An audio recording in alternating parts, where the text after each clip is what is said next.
Bonjour tout le monde et bienvenue à un autre épisode du podcast JJF1 où Jonah et Jordan parlent de toutes les affaires courantes de la F1. Maintenant, pour cet épisode, nous allons parler du milieu du classement. Ce fameux milieu du classement parce qu'on sait qu'il y a toujours deux bonnes équipes cette année, Mercedes et Red Bull, et trois mauvaises équipes, Alfa Romeo, Williams et Haas.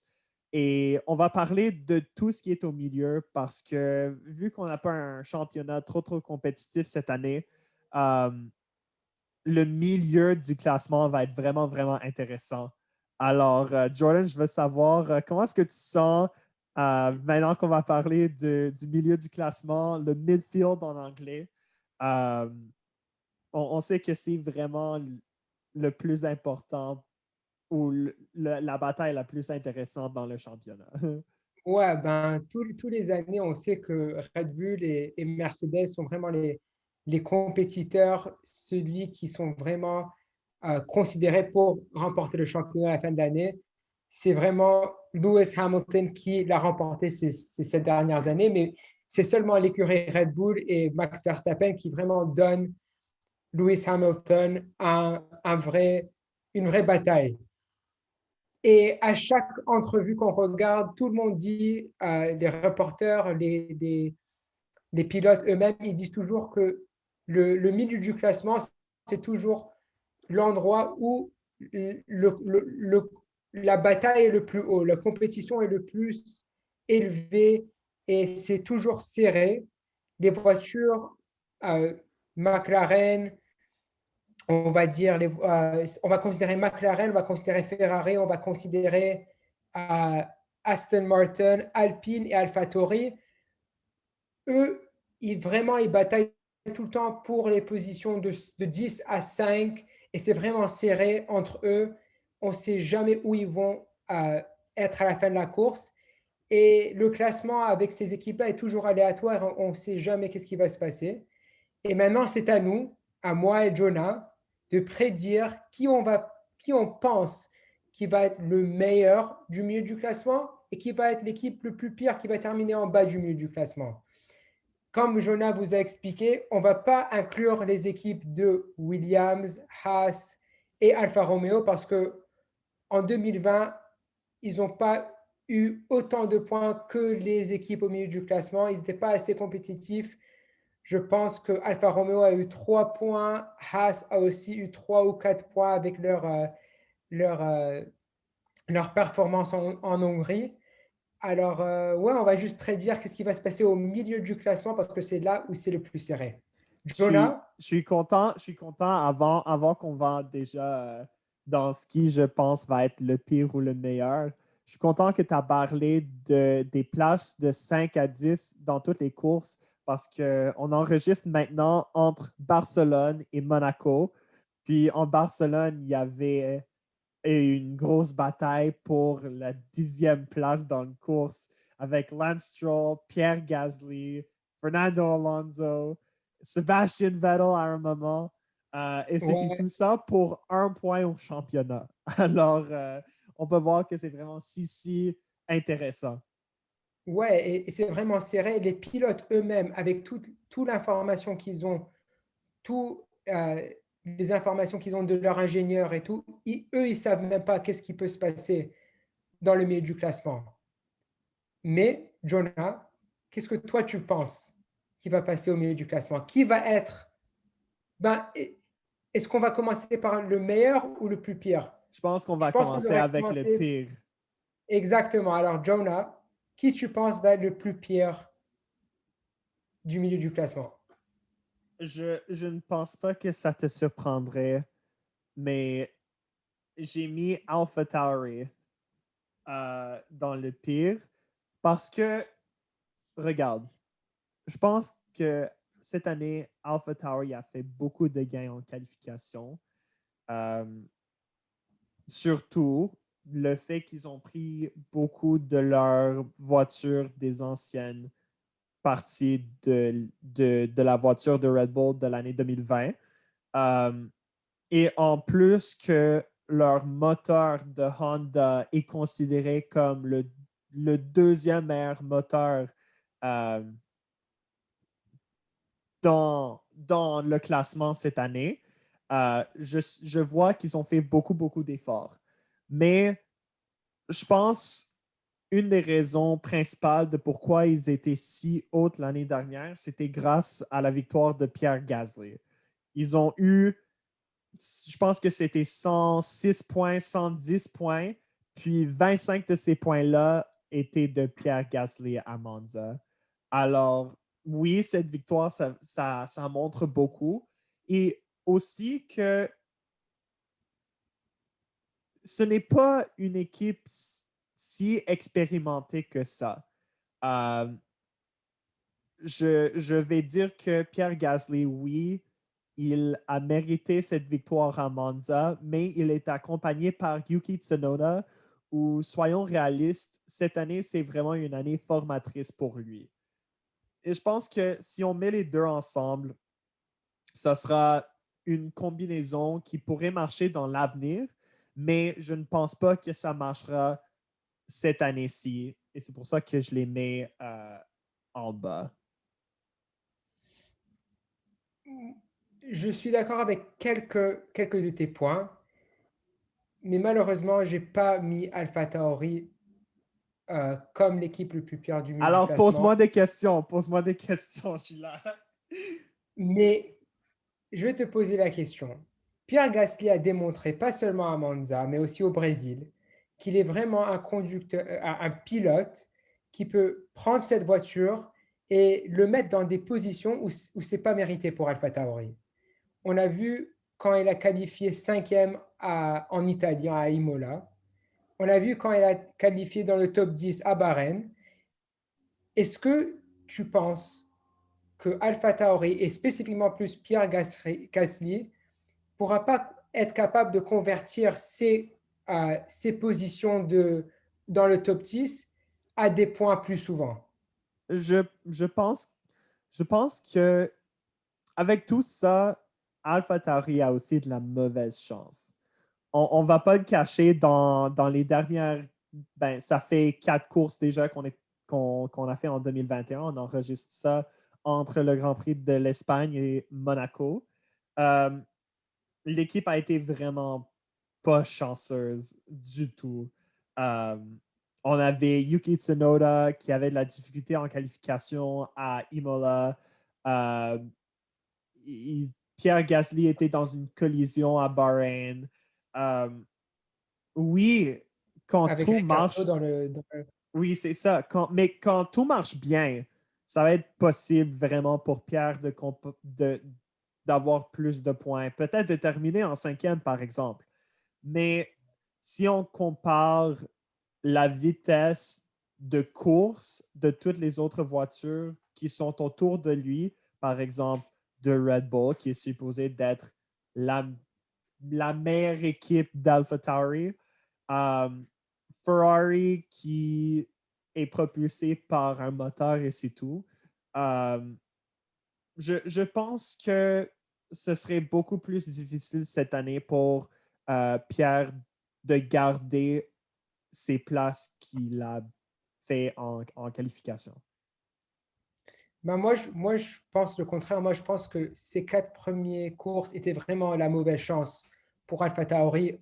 En Espagne, il y avait Yuki Tsunoda qui avait un problème avec son moteur. Ça s'est arrêté au virage 10, si je me rappelle bien, le virage qu'ils viennent de changer. Et à Bahreïn aussi, Pierre Gasly était dans le mauvais endroit et dans le mauvais temps. Et, et je pense qu'ils étaient vraiment frappés euh, de la malchance. À Imola, ils ont pris une mauvaise décision de garder Pierre Gasly sur les pneus, les wet tires, qui sont des pneus avec plus de grip. Et, euh, et c'est une combinaison de mauvaise chance et pas une bonne stratégie pendant une course. Et c'est pour ça que moi, je pense que AlphaTauri ne va pas être le plus pire du milieu du classement. Je pense qu'ils ont été frappés de la mauvaise chance dans ces 4 premières courses. Et je pense que dans les prochaines courses, ils vont changer leur stratégie un petit peu. Ils vont apprendre de leurs erreurs ils ne vont pas avoir assez de mauvaises chances. Et malheureusement, Jonah, je sais que tu ne vas pas aimer ce que je vais dire, mais j'ai mis Aston Martin, Non! représente F1 Team comme dernier du classement. Ah, ça fait Et mal au cœur. ça fait mal au cœur. Moi, j'adore Aston Martin. À chaque course, je texte Jonah, je lui envoie un message, je lui dis, Jonah, Aston Martin, qu'est-ce qui se passe? Je suis tellement déçu, je lui envoie à chaque course, demande-lui. Et, euh, et malheureusement, ce n'est pas leur année. On voit que le changement de réglementation, de régulation avec les voitures leur a vraiment impacté. Leur voiture n'est pas la même voiture qu'il y avait en 2020 avec la Racing Point, la voiture rose qu'ils avaient avant. Et on voit dans la séance de qualification avec Lance Stroll qui a pas au Portugal n'est pas sorti de Q3. On a vu avec Sébastien Vettel qu'il n'a pas sorti de Q2 pendant une course, je ne me rappelle pas lequel c'était, mais on voit pas seulement dans les qualifications, mais aussi dans les courses. On a vu en Espagne que Sébastien Vettel était dans le top 10, il a reculé. Et à chaque course, on voit les mêmes choses arriver, qu'ils reculent de position. Je ne pense pas qu'il y avait une course où ils ont avancé de position. Et je pense que ça parle beaucoup à leur voiture qu'ils ont cette année. Et je pense que la voiture de AlphaTauri est une voiture qui est plus rapide. On le voit dans les qualifications. Je ne pense pas qu'une voiture de Aston Martin peut atteindre les 5e positions de qualification. Et ça, c'est la réalité. Je pense que Aston Martin, ils ont pris un pas en arrière et qu'ils ont vraiment beaucoup de travail à faire pour 2022. Mais je pense qu'avec l'équipe qu'ils ont, avec les ingénieurs qu'ils ont, avec le support de Lawrence Stroll, qui peuvent atteindre un plafond euh, en 2022 qui va être meilleur que McLaren, meilleur que Ferrari, peut-être en 2022. J'ai vraiment de l'espoir, mais pas pour cette année. Ah, ça me fait mal.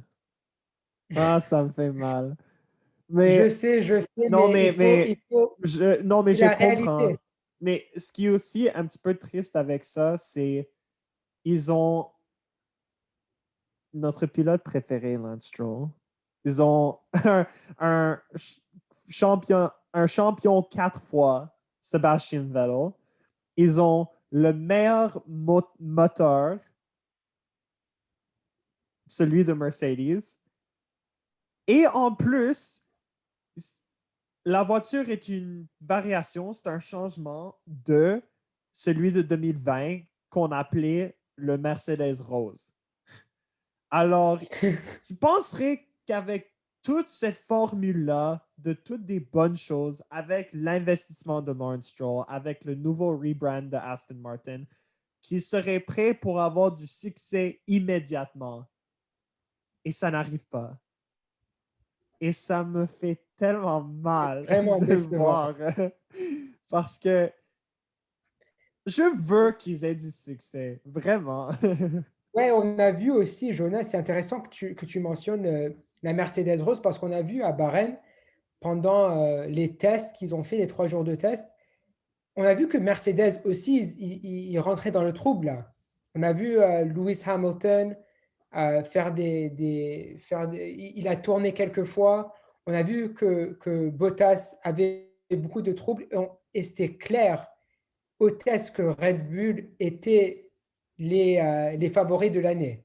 Oui, mais Mercedes n'était pendant ce temps-là, Lance Stroll et Sebastian Vettel étaient troisième et cinquième dans les classements de tours pendant le test. Ouais, c'est vraiment bizarre que les voitures qui sont tellement semblables aient tellement une trajectoire différente pendant la saison.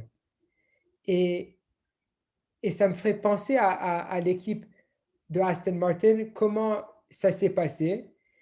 Et je pense qu'eux-mêmes, pendant l'année, ils donnent des changements à la voiture et eux, ils essayent d'expérimenter avec la voiture encore. Je pense qu'ils sont encore en période de test avec la voiture parce que c'est encore le début de la saison.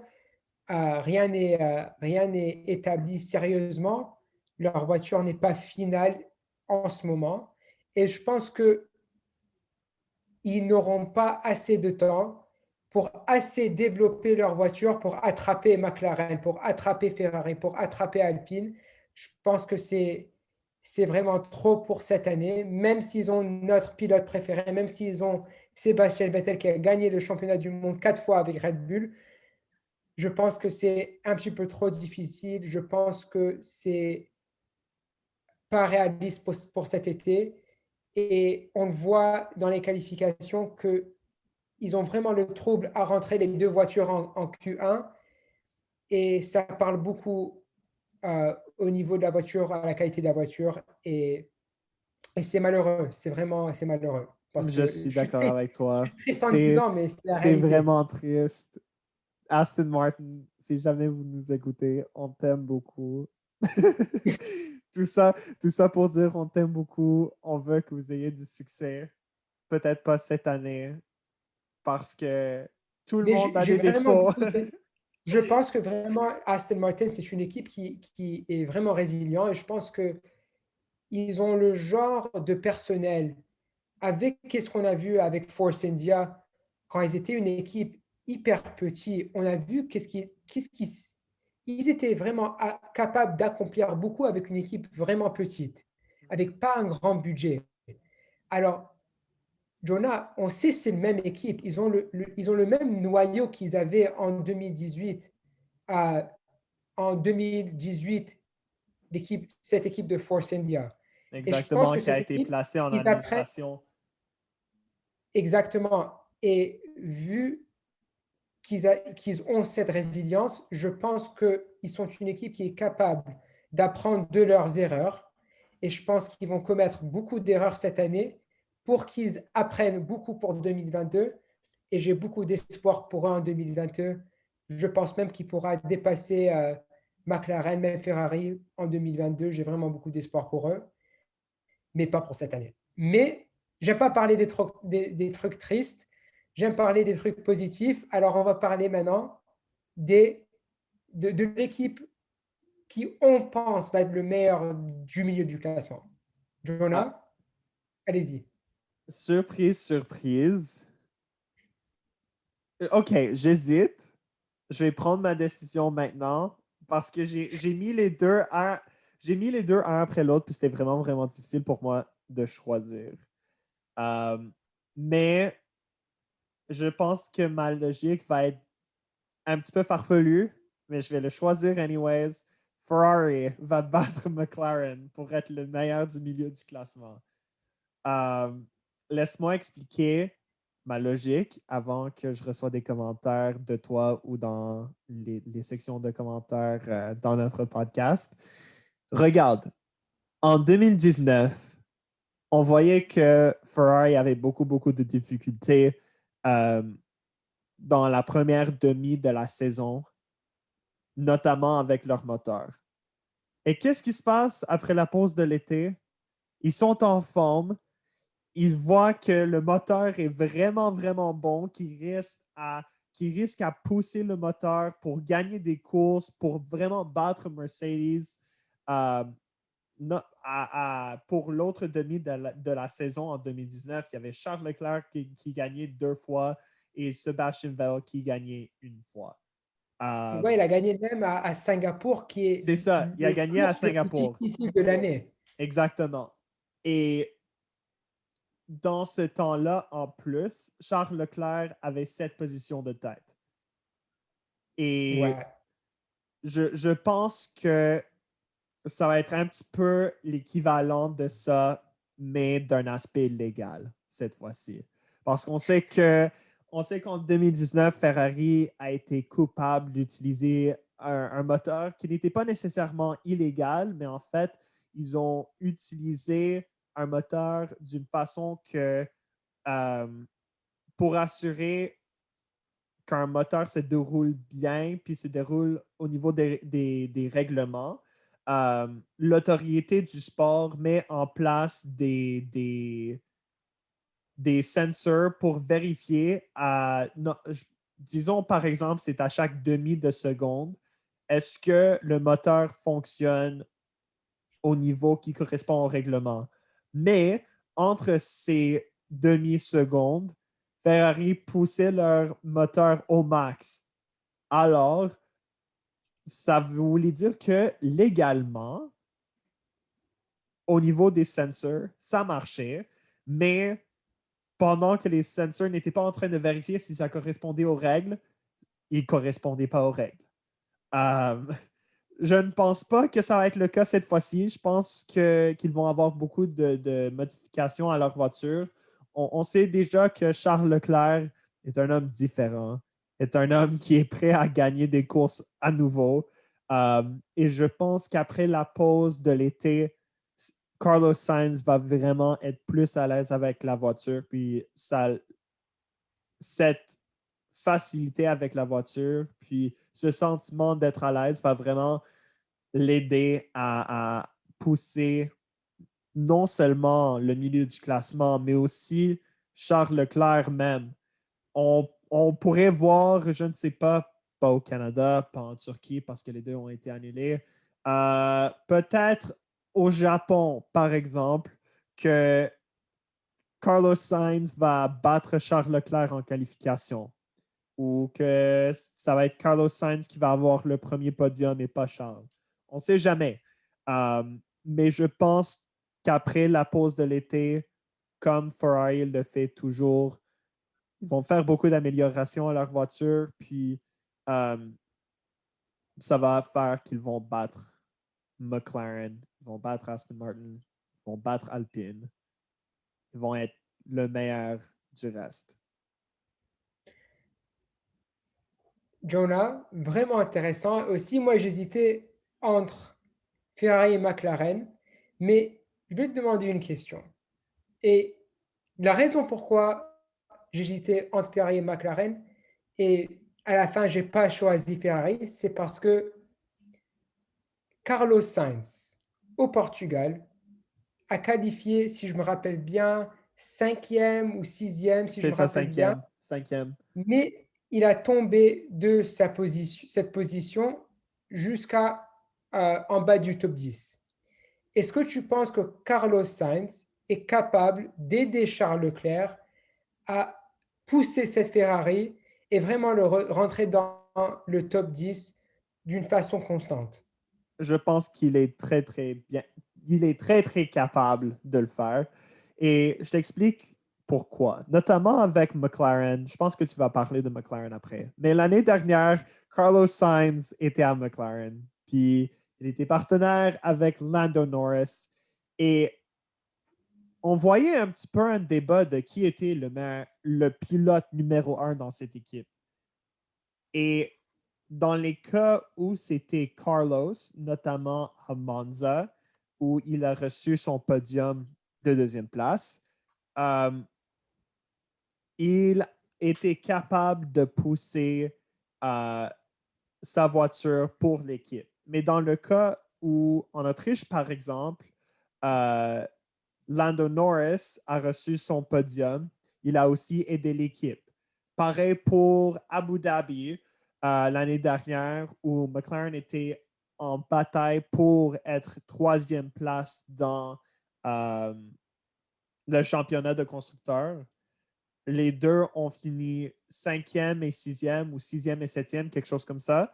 Et c'était grâce au fait que Carlos Sainz a été prêt à aider Lando, à aider son équipe pour, pour le bien-être de l'équipe.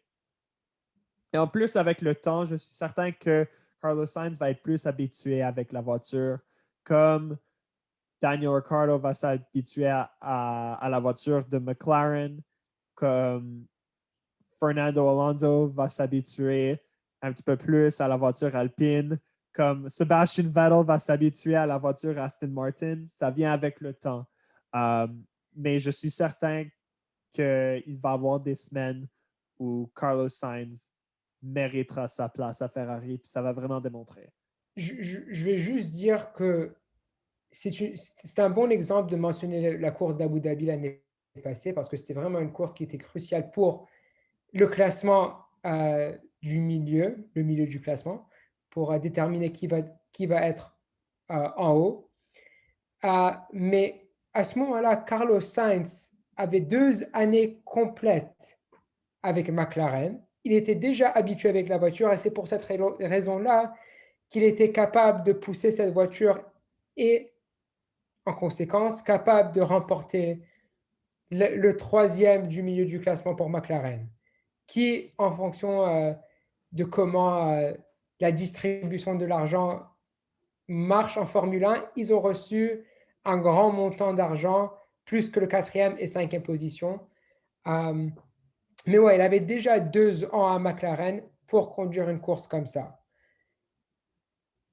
Je pense que Daniel Ricciardo va avoir vraiment euh, une transition à la voiture McLaren plus facile que Carlos Sainz aura chez Ferrari. Et c'est pour cette raison-là que j'ai choisi McLaren. Je C'est très pense, valide, by the way. Je ne suis pas là pour dire que tu je as sais, tort. ouais, je sais, c'est vraiment, ils étaient troisième l'année passée. Et quand je pense à cette saison, je me demande la question. Quand Max Verstappen, Valtteri Bottas ou Lewis Hamilton vont avoir des DNFs, quand ils ne vont pas finir leur course, qui a le plus de chances d'être sur le podium? Et quand je pense à ça, je pense à Lando Norris.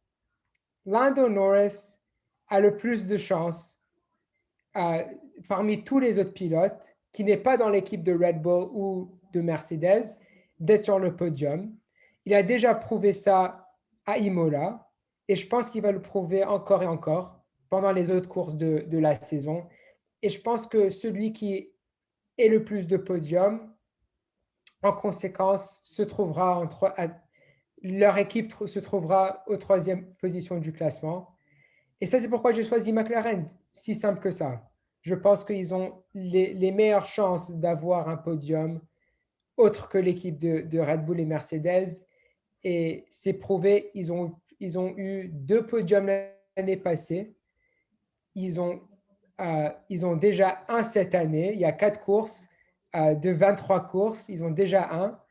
Je peux voir dans les courses du futur qu'il y aura une course au moins que Lewis Hamilton ou Sergio Perez ou Max Verstappen finiront pas la course.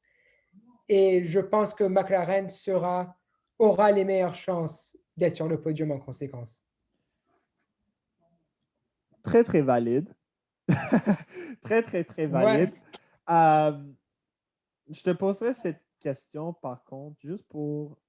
J'avais une pensée en tête. Oui, c'était que ça fait... Oui, je sais, ça fait seulement 4 courses, mais aussi Lando Norris a présentement plus de podiums cette saison que Sergio Perez, qui est dans un Red Bull.